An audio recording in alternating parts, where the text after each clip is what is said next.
pumunta sa tanggapan ng Land Transportation Office Provincial Branch sa Pampanga para raw balikan duplicate ang kanyang driver's license. Nawala raw kasi ang kanyang lisensya kaya kinailangan niyang kumuha ulit. Ayon kay Rolly, putputog na raw ang kanyang sapatos kakabalik sa opisina ng LTO. 6 na buwan na raw ang nakalipas nang siya ay kumuha ng duplicate ang kanyang lisensya pero temporary license lang daw ang naibigay sa kanya. So pumunta ako doon bali 3 times na. Nag-follow up ako. Sabi kasi ng LTO, after 2 months, balikan mo.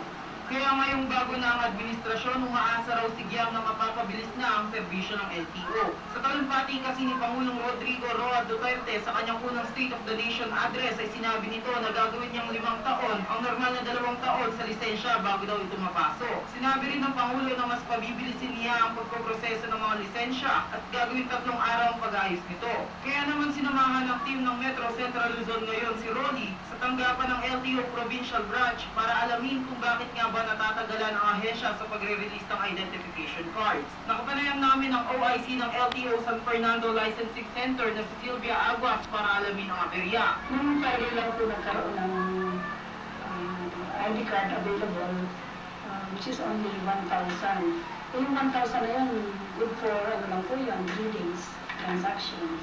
Isa pa raw sa usap pagong na paglabas ng lisensya. So ang ginagawa po namin yung mga backlogs.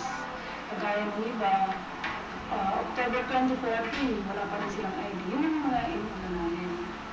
So sa ngayon, up to April 2015 pa lang ang na-issue namin.